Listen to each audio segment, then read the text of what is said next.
नमस्कार, आपके साथ मैं हूं शारदा सरोहा गोयत और आप देख रहे हैं हमारी खास पेशकश गदर के गद्दार। ओम प्रकाश चौटाला की फरलो रद्द क्या हुई? चौटाला परिवार की लड़ाई ने नया रुख अख्तियार कर लिया है। परिवार का घमासान इस मोड़ तक आ पहुंचा है कि ये किसी ने सोचा नहीं था। हालात ये हो गए हैं कि ओम प्रकाश चौटाला ने दुष्यंत और दिग्विजय को गद्दार तक कह दिया है।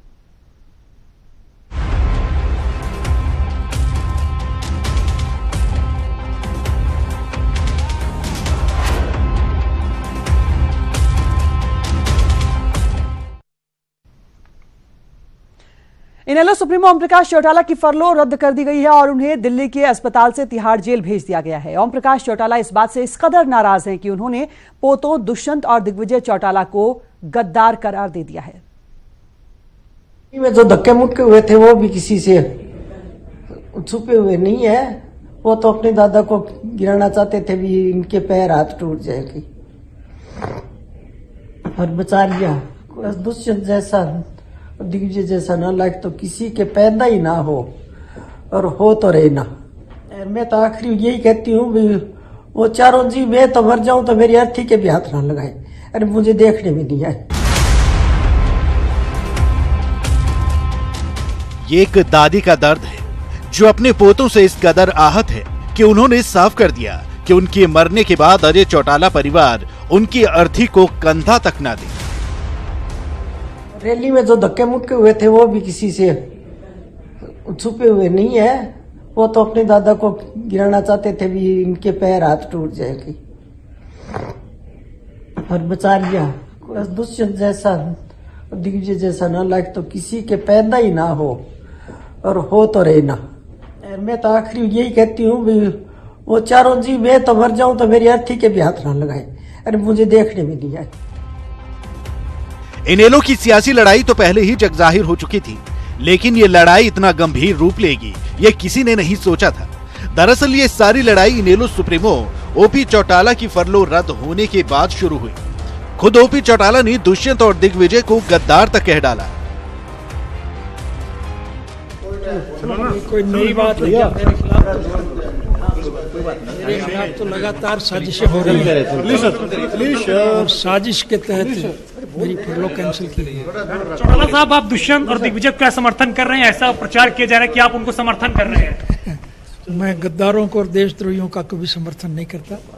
मैं पार्टी के प्रति समर्पित कार्य करता हूँ और मेरी पार्टी इंडियन नेशनल लोकदल का उम्मीदवार उमेश रेड्डी जो है, मैं उसका समर्थक हूँ और उसकी तन मन धन से मदद करूँ। वहीं इनेलो प्रदेश अध्यक्ष अशोक अरोड़ा ने कहा कि दिग्विजय और दुष्यंत की वजह से ओपी चौटाला आहत हुए हैं और जेजेपी और आप की मिलीभगत से उनकी फरलो रद्द हुई है।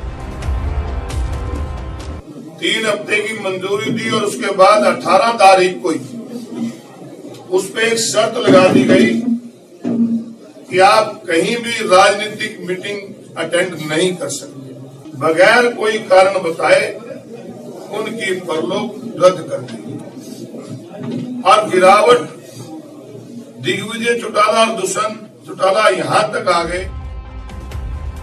वहीं जेजेपी नेता दुष्यंत चौटाला ने इन सभी आरोपों को सिरे से नकार दिया। किसी की पैरोल रद्द कराने के लिए कोई पॉलिटिकल संगठन बीच में आ सकता तो फिर तो पैरोल मंजूर कराने के लिए भी आ सकता। फिर तो हम डॉक्टर अजय सिंह चौटाला जी को कल ही मंजूर करवा के ले आए।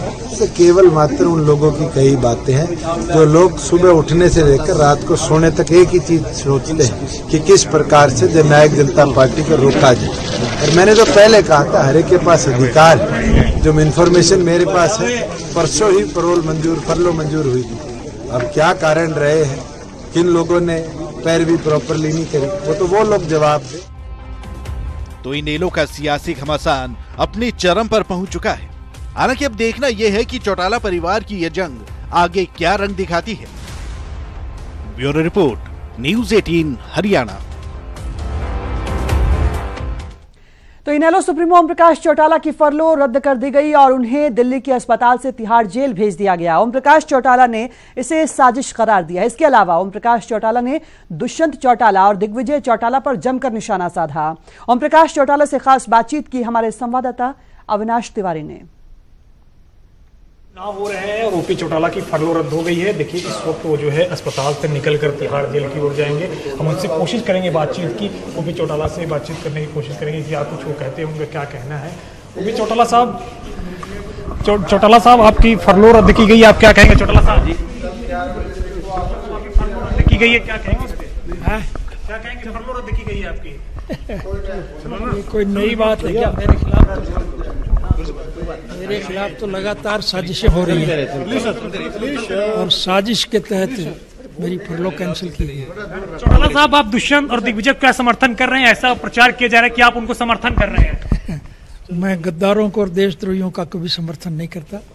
मैं पार्टी के प्रति समर्पित कार्य करता हूँ और मेरी पार्टी इंडियन नेशनल लोकदल का उम्मीदवार उमेद रेड्डी जो है, मैं उसका समर्थक हूँ और उसकी तन मन धन से मदद करूंगा। चौटाला साहब, आप फरलो पे जा रहे हैं, क्या आप स्वस्थ हैं? अरे तो क्या कर रहे हो आप? क्या स्वस्थ हैं? आपको ले जाया जा रहा है? नहीं, मैं स्वस्थ नहीं हूँ, मुझे जबरदस्ती हॉस्पिटल से निकाला जा रहा है। तो चौटाला साहब, क्या जींद में जिस प्रकार से वहां पे राजनीति चल रही है उस पर आप क्या कहेंगे? जींद की राजनीति चाहे कुछ भी चले, जींद जो है वो मेरे पिताजी का राजनीतिक क्षेत्र है और इसलिए जींद के लोग उनके प्रति पूरी तरह से समर्पित हैं। सर, ऐसा प्रचार किया जा रहा है कि आपने फरलो इसलिए रद्द करवाई है खुद से क्योंकि दुष्यंत दिग्विजय के खिलाफ आप प्रचार नहीं करना चाहते थे। क्यों नहीं करना चाहता? मैं गद्दारों को और देशद्रोहियों को कभी भी माफ करने के लिए तैयार नहीं हूँ। चौटाला, परिवार में आपके टूट हो गया, क्या कहेंगे इस पे आप? राजनीति में परिवार नहीं चलता, राजनीति में व्यवहार चलता है और मैं पार्टी के प्रति समर्पित कार्य करता हूँ। किसी के लिए वोट देने की अपील करेंगे आप? उमेद रेड्डी जो है वो मेरी पार्टी का उम्मीदवार है, मैं उसके लिए हर एक से अपील करूंगा और सबसे निवेदन करूंगा कि इसको भारी मतों से विजयी बनाओ। दुष्यंत दिग्विजय के खिलाफ कुछ कहेंगे आप? मुझे किसी के खिलाफ कुछ नहीं कहना, मुझे मेरे पार्टी के उम्मीदवार के प्रति लोगों को ये राय देनी है कि वो उसको जिताने का काम करें। दिग्विजय के खिलाफ कुछ कहेंगे? मैं किसी व्यक्ति विशेष के खिलाफ कोई बात नहीं करता, मैं मेरी पार्टी के कार्यकर्ता के लिए लोगों से वोट की अपील करूंगा। तो ये आप देख रहे थे कि किस प्रकार से ओपी चौटाला हैं, इनको तिहाड़ जेल आज शिफ्ट किया जा रहा है। एलएनजेपी हॉस्पिटल में ये पिछले कई दिनों से भर्ती थे, एलएनजेपी हॉस्पिटल से इनको तिहाड़ जेल ले जाया जा रहा है और इनका कहना है कि ये भी स्वस्थ नहीं है और इनको तिहाड़ शिफ्ट किया जा रहा है। साथ ही इनका ये भी कहना है कि मेरी फरलो साजिश के तहत रद्द की गई है और मैं लोगों से अपील करूंगा कि वो इनेलो के पक्ष में वोट करें, हमारा उम्मीदवार जो खड़ा है उसके पक्ष में वोट करें, ना कि उसके पक्ष में जिन्होंने जो है पार्टी को तोड़ने का काम किया है। और जो इन्होंने अपने पोतों को जो है और अपने बेटों को भी साथ में ये भी कहा है कि वो द्रोही हैं और उन्होंने पार्टी को तोड़ने का काम किया है। कैमरा पर्सन रमेश के साथ अविनाश तिवारी, न्यूज़ 18 दिल्ली। वहीं ओम प्रकाश चौटाला ने अपना दर्द खत के जरिए भी बयां किया है। इनेलो सुप्रीमो ने कहा कि मेरी फरलो को साजिश के तहत रद्द किया गया है। मैंने फरलो की दरख्वास्त दी थी जो कि पहले 3 सप्ताह के लिए 17 जनवरी 2019 को मंजूर हो गई थी। इसके बाद मुझे इस पर पहले तज्जो-खेड़ा फार्म पर रहने की शर्त लगा दी, फिर इसके बाद मुझ पर यह शर्त लगा दी कि मैं किसी राजनीतिक प्रक्रिया में भाग ना लूं। ये मेरे साथ अन्याय है, लेकिन हद तो तब हो गई जब मंजूर शुदा फरलो 21 जनवरी 2019 को रद्द कर दी गई। ये सब दिग्विजय सिंह, दुष्यंत और आम आदमी पार्टी के केजरीवाल की मिलीभगत से किया गया है और मेरी पीठ में छुरा घोंपा गया है। मेरी आप लोगों से ये अपील है कि इन लोगों द्वारा रचे गए इस षड्यंत्र का बदला आप इनेलो पार्टी के उम्मीदवार उमेंद्र सिंह रेड्डी को भारी मतों से जितवाकर इसका बदला लेंगे। यही मेरे प्रति इन गद्दारों की गद्दारी का बदला होगा। तो वाकई सवाल यही है कि क्या जानबूझकर ओम प्रकाश चौटाला की फरलो रद्द कराई गई? क्या ऐसा हो भी सकता है? सवाल ये भी। दिल्ली में आम आदमी पार्टी की सरकार क्या चौटाला को जेल से बाहर नहीं चाहती क्योंकि हरियाणा में जेजेपी के समर्थन में आम आदमी पार्टी है? बहरहाल कई सवाल है। हमारे सहयोगी अंकित दुदानी हमारे साथ बने हुए हैं। अंकित, वाकई दुष्यंत चौटाला का यह कहना है कि अगर उनके बस में ये बात होती तो वह अजय चौटाला को ना बाहर निकलवा कर लाते। बिल्कुल शारदा, जिस तरह से कल पैरोल रद्द हुई है और पैरोल रद्द होने के बाद ओम प्रकाश चौटाला ने न्यूज़ 18 से बातचीत की तो उसके बाद से कई सवाल खड़े हो रहे थे, लेकिन दुष्यंत चौटाला ने ये साफ किया, कल उन्होंने खुद मीडिया के सामने आकर के कहा कि अगर वो पैरोल रद्द करवा सकते या कोई दिलवा सकते तो अजय चौटाला उनके खुद के पिता जेल के अंदर हैं तो वो करवा सकते थे और चुनाव के अंदर बाहर ला सकते थे। तो कहीं ना कहीं हो सकता है कि जेल के हिसाब से ही जो जेल का मैनुअल है। और मैं आपको एक खबर और देना चाहूंगा कि 29 जनवरी को, अभी 29 जनवरी के लिए पैरोल फिर से मंजूर हो गई है ओम प्रकाश चौटाला की। 29 जनवरी को वो बाहर आएंगे, तो कहीं ना कहीं ये एक बड़ी खबर है। तो 29 जनवरी को वो बाहर आएंगे, तो कहीं ना कहीं एक जिस तरह से सियासी जो दावपेच खेले गए हैं, और इनेलो ने आरोप लगाया कि दुष्यंत दिग्विजय ने आम आदमी पार्टी के साथ जैसे ही समझौता हुआ और वैसे ही पैरोल रद्द कर दी गई, तो ये आपस में आरोप प्रत्यारोप का दौर चल रहा है। और ऐसा नहीं है कि ये पहली बार चल रहा है। जब से पार्टी अलग हुई है, दुष्यंत दिग्विजय ने अलग अपनी जनता जो जजपा पार्टी बनाई है, तो उसके बाद से लगातार ये आरोप प्रत्यारोप का दौर चल रहा है। कभी कोई किसी को कुछ कहता है तो कभी कोई किसी को कुछ कहता है। तो कहीं ना कहीं एक भावनात्मक वीडियो जो आया, जो ओम प्रकाश चौटाला की पत्नी है स्नेहलता चौटाला, उनका जो वीडियो आया, जो दुष्यंत दिग्विजय की दादी है, तो वो भी एक अपने आप में सवाल खड़ा करता है कि किसको उसने शूट किया है, और क्या वो कहलवाई गई हैं बातें, या फिर वो अपने मन से उनके उद्गार निकले हैं। तो कहीं ना कहीं एक बड़ा सवाल जरूर खड़ा हो रहा है। जी बिल्कुल अंकित, अभी तक ये देखा गया था कि एक परिवार टूटता है, राजनीतिक पार्टी टूटती है, और उसके बाद एक दूसरे के विरोध में जब चुनाव लड़ रहे हैं तो जाहिर तौर पर विरोध में बयानबाजी भी होगी। लेकिन अब जिस तरीके से इस पूरे मामले को दादा और दादी, या यूं कहे कि परिवार के वरिष्ठ सदस्यों के तौर पर जोड़कर देखा जा रहा है, तो कहीं ना कहीं ये एक वो पहलू है राजनीति का जिससे एक तरीके से कहा जा सकता है, समर्थकों का यह कहना है कि नफरत का दौर एक तरीके से देखने को मिल रहा है। दादा एक तरीके से अपने पोते को गद्दार कहते हैं, दादी कहती हैं कि मेरी मौत के बाद अर्थी को कंधा ना दिया जाए। ये वाकई इनेलो के लिए कहेंगे या फिर इस परिवार के लिए, चौटाला परिवार के लिए बहुत खराब हालात कहे जा सकते हैं।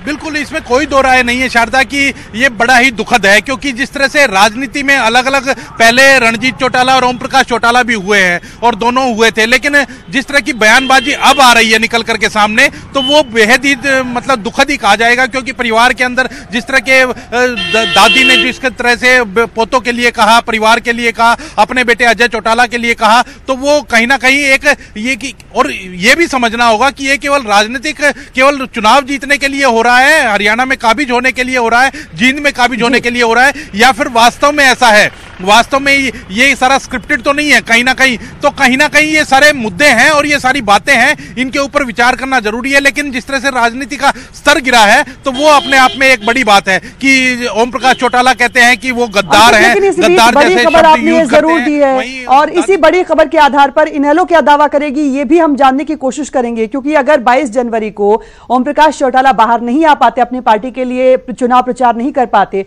तो 29 जनवरी को अगर उन्हें बाहर आने की परमिशन मिलेगी, फरलो पर आने की परमिशन मिलेगी, तो उसके लिए इनेलो की तरफ से क्या बयान आएगा, क्योंकि उस दौरान मतदान हो चुका होगा। अंकित बने रहे हमारे साथ, अविनाश तिवारी दिल्ली से हमारे सहयोगी हमारे साथ जुड़े हुए हैं।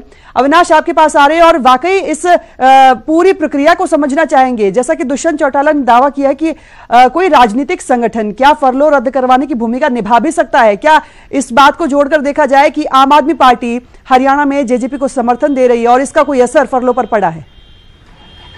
बिल्कुल शारदा, जिस प्रकार से इसमें दो समीकरण बाहर निकल के आ रहे हैं। पहले ये कि जब किसी व्यक्ति को फरलो मिलती है तो संबंधित राज्य के जो जेल मंत्री होते हैं उनकी स्वीकृति होती है। तो जाहिर सी बात है कि दिल्ली में आम आदमी पार्टी की सरकार है और दिल्ली में तिहाड़ जेल स्थित है, तिहाड़ जेल में ओपी चौटाला बंद है, तो आम आदमी पार्टी के जो जेल मंत्री हैं उनकी परमिशन के बगैर किसी को फरलो नहीं मिल सकती है। पहला ये, दूसरा ये कारण बताया जा रहा है कि जो ओम प्रकाश चौटाला है, ओम प्रकाश चौटाला खुद जो है बाहर इसलिए नहीं आ पाए क्योंकि उनको फरलो मिल रही थी, लेकिन इस शर्त में कि वो चुनाव प्रचार वगैरह नहीं करेंगे, इसके बाद ही जो है उनको फरलो मिलेगी। लेकिन ओपी चौटाला चाह रहे थे चुनाव प्रचार करना, इस वजह से उनकी फरलो रद्द हुई है। लेकिन इनेलो लगातार यही प्रचार कर रही है कि फरलो जो है वो आम आदमी पार्टी और जेजेपी के गठबंधन के बाद ही रद्द की गई है। जैसा कि कल हम ओपी चौटाला से बातचीत कर रहे थे तो उनका भी यही कहना था कि आम आदमी पार्टी से गठबंधन के बाद जो है साजिश के तहत मेरी फरलो रद्द की गई है, नहीं तो मेरा कल जो है निकलने का प्लान था। अविनाश, आपने ओम प्रकाश चौटाला से बातचीत भी की और इस दौरान उनका जो गुस्सा वहां मौजूद अधिकारियों पर देखने को भी मिल रहा था। पत्रकारों को जब बातचीत करने से रोका जा रहा था, वो गुस्सा भी ओम प्रकाश चौटाला का देखने को मिल रहा था। वो अपना मैसेज जो देना चाह रहे थे पत्रकारों को, वो उन्होंने देने की भी कोशिश की और सीधे तौर पर अभी तक जिस बयानबाजी से ओम प्रकाश चौटाला बचते नजर आए थे वो भी देखने को मिल गया, वो कड़वा पहलू भी देखने को मिल गया। बिल्कुल शारदा, जब हम लोग वहाँ पे पहुंचे तो मेरा ये प्रश्न था कि क्या आप पूर्णतः स्वस्थ हैं, जो आपको जो है वापस से तिहाड़ जेल शिफ्ट किया जा रहा है। तो उनका कहना था कि नहीं, मैं पूर्णतः स्वस्थ नहीं हूँ और मुझे तिहाड़ इस वजह से शिफ्ट किया जा रहा है क्योंकि कल मैं पिछले कई दिनों जिस प्रकार से यहाँ पे भर्ती था, डॉक्टर की निगरानी में था, लेकिन जैसे ही आम आदमी पार्टी का गठबंधन हुआ है जेजेपी से, इस वजह से जो है मुझे साजिश के तहत तिहाड़ वापस से शिफ्ट किया जा रहा है। वहाँ पे मौजूद अधिकारियों से भी उन्होंने फटकार लगाते हुए कहा कि आप लोगों की वजह से ही मुझे इतनी रात को तिहाड़ जेल में वापस शिफ्ट होना पड़ रहा है, जबकि मैं अभी पूर्णतः स्वस्थ नहीं हूँ। जाहिर सी बात है कि ओम प्रकाश चौटाला लगातार अपने पोते के ऊपर जो है लगातार हमला कर रहे थे और अपने पोतों के ऊपर ही सारी जो है जो भी उनके साथ साजिश हो रही थी उसका कहीं ना कहीं ठीकरा फोड़ रहे थे। बिल्कुल अविनाश, और जिस तरीके से ओम प्रकाश चौटाला का गुस्सा और नाराजगी अपने पोतों पर देखने को मिली, उसके साथ ही उन्होंने इस बात का भी दावा किया कि वो पूरी तरह से इनेलो प्रत्याशी के साथ है, उन्हीं के लिए समर्थन में वोट मांगने जाते अगर उन्हें परमिशन मिलती। बहरहाल बहुत शुक्रिया तमाम जानकारी के लिए। सहयोगी अंकित भी हमारे साथ बने हुए हैं। अंकित, एक पहलू ये है कि एक ही दिन में दादा और दादी की प्रतिक्रिया आती है और दोनों ही तरफ से अपने अपने पोतों को इस तरह की बातें कही जाती हैं जो शायद कहीं ना कहीं मनोबल गिराने वाली जरूर कही जाएंगी दुष्यंत चौटाला के लिए, दिग्विजय चौटाला के लिए या फिर जेजेपी के लिए। समर्थकों की तरफ से अब आक्रामक पहलू भी देखने को मिल रहा है, एक दूसरे की तरफ से जो बयानबाजी अब शुरू हुई है उसका क्या असर देख रहे हैं जींद में? बिल्कुल शारदा, इसमें कोई दो राय नहीं है कि कोई भावनात्मक अपील अगर होती है तो उसका प्रभाव जरूर होता है और कहीं ना कहीं भावनात्मक अपील की गई है। अब वर्कर्स पे उसका कितना प्रभाव होगा, जनता पे उसका कितना प्रभाव होगा, क्योंकि जनता भी सब समझती है कि अभी इलेक्शन का टाइम है और इलेक्शन के टाइम के अंदर ये सभी दाव पेच खेले जाएंगे। तो वो सारी जनता समझती है कि हार जीत के लिए, क्योंकि अब जिस तरह से चारों पांचों पार्टी के अंदर मुकाबला जो चल रहा है तो उसके लिए अब ये सारे दाव पेच खेले जाएंगे। तो वो इनेलो को इसके दाव पेच के रूप में देख रहे हैं। जैसे हमारे सहयोगी ने भी बताया कि जो फरलो मिल रही थी ओम प्रकाश चौटाला को, तो उसके बाद ये तय हो गया था कि वो किसी भी राजनीतिक जो कार्यक्रम है उसमें नहीं जा पाएंगे, कोई रैली को संबोधित नहीं कर पाएंगे, कोई पब्लिक मीटिंग को संबोधित नहीं कर पाएंगे। तो जेजेपी की तरफ से यही कहा जा रहा है कि इसीलिए खुद इनेलो की तरफ से ही रद्द करवाई गई है। कहीं ना कहीं इमोशनल जो एक संवेदना लेने के लिए कि वर्कर्स की संवेदना आएगी उससे, तो खुद रद्द करवाई गई है। वहीं इनेलो राजनीतिक कारणों के साथ गिनवाया जरूर जा रहा है। अंकित, जैसा कि आपने बताया, इनेलो की तरफ से अपना एक पक्ष रखा जा रहा है, जेजेपी की तरफ से अपना एक पक्ष रखा जा रहा है। बहरहाल बहुत शुक्रिया तमाम जानकारी के लिए। समर्थकों पर क्या असर पड़ेगा ये आने वाले वक्त में देखने वाली बात होगी। लेकिन इसी बीच एक बार फिर आपको बता दें कि ओम प्रकाश चौटाला ने न सिर्फ मीडिया से बातचीत में बल्कि एक खत के जरिए भी अपना दर्द बयां किया। ओम प्रकाश चौटाला ने खत लिखा और उसमें अपना दर्द बताते हुए कहा है कि मेरी फरलो को साजिश के तहत रद्द किया गया है। मैंने फरलो की दरख्वास्त दी थी जो कि पहले 3 सप्ताह के लिए 17 जनवरी 2019 को मंजूर हो गई थी। इसके बाद मुझे इस पर पहले तज्जो-खेड़ा फार्म पर रहने की शर्त लगा दी। फिर इसके बाद मुझ पर यह शर्त लगा दी कि मैं किसी राजनीतिक प्रक्रिया में भाग ना लूं। ये मेरे साथ अन्याय है। लेकिन हद तो तब हो गई जब मंजूर शुदा फरलो 21 जनवरी 2019 को रद्द कर दी गई। ये सब दिग्विजय सिंह, दुष्यंत और आम आदमी पार्टी के केजरीवाल की मिलीभगत से किया गया है और मेरी पीठ में छुरा घोंपा गया है। मेरी आप लोगों से ये अपील है कि इन लोगों द्वारा रचे गए इस षड्यंत्र का बदला आप इनेलो पार्टी के उम्मीदवार उमेंद्र सिंह रेणु को भारी मतों से जितवाकर इसका बदला लेंगे। यही मेरे प्रति इन गद्दारों की गद्दारी का बदला होगा। और चलिए बात अब मौसम की करते हैं। मौसम ने एक बार फिर करवट ली है। प्रदेश में ऊंचाई वाले इलाकों में एक बार फिर से बर्फबारी शुरू हो गई है और इसके बाद पूरा हिमाचल कड़ाके की ठंड की चपेट में है। कुछ जगहों पर हल्की बूंदाबांदी भी हुई। वहीं आगामी दिनों में मौसम का रुख और कड़ा रहने की आशंका जताई जा रही है। ऐसे में ऊपरी क्षेत्र के लोगों की मुश्किलें और बढ़ने वाली हैं।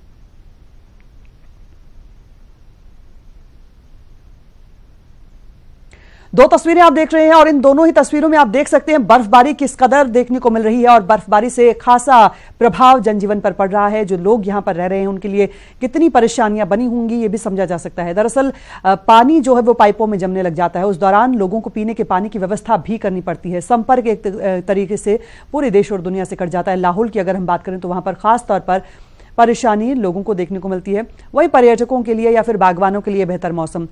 अगर बात मैदानी इलाकों की करें तो हरियाणा से जुड़ी ये 3 तस्वीरें आप देख रहे हैं अंबाला, गुरुग्राम और बहादुरगढ़ से, जहां पर बूंदाबांदी हुई, बारिश हुई और बारिश का ये दौर लगातार जारी है। बारिश की वजह से ठंड में इजाफा हुआ है और एक तरीके से माना जा रहा था कि मकर संक्रांति के बाद क्योंकि मौसम एक तरीके से ठंड कम हो जाती है, लेकिन अब एक बार फिर से बारिश की वजह से मौसम में ठंड में इजाफा हुआ है। ये 3 तस्वीरें अंबाला, गुरुग्राम और बहादुरगढ़ की आप देख रहे हैं।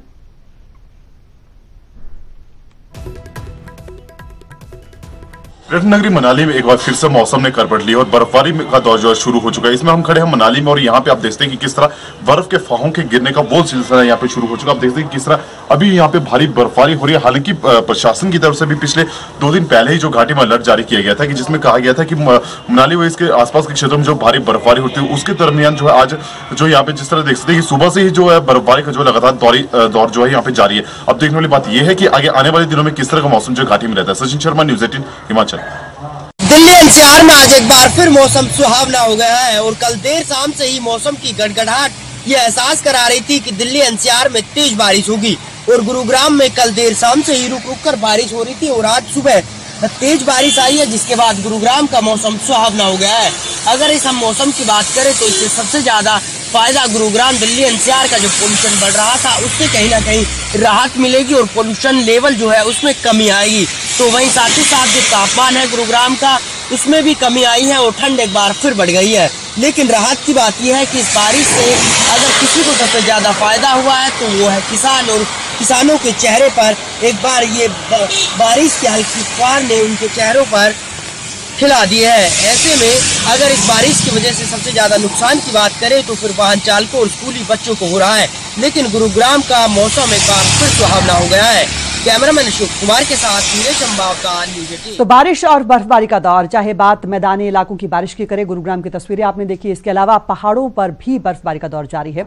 सहयोगी रेशमा कश्यप हमारे साथ शिमला से जुड़ रही हैं। रेशमा, क्या मौसम का हाल शिमला में, किस तरह की तस्वीरें देखने को मिल रही हैं?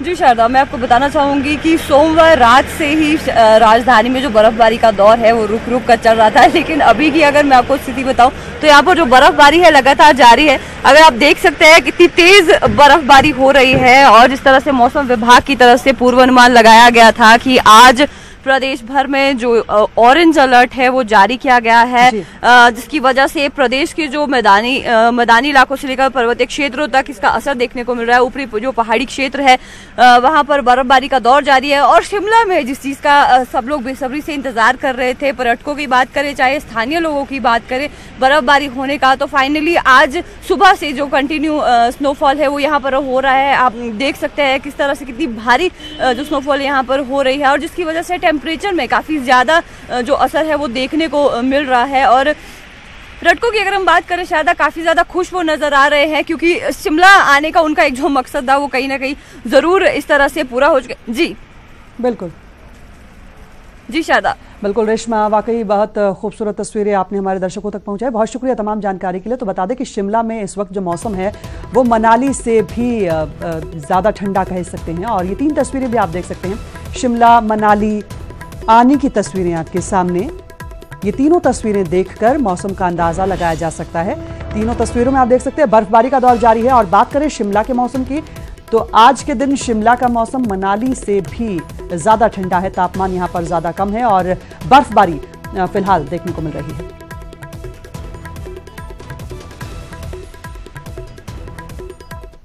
और इसी के साथ इस बुलेटिन में फिलहाल इतना ही। प्रदेश की तमाम खबरों के लिए आप बने रहे हमारे साथ। नमस्कार।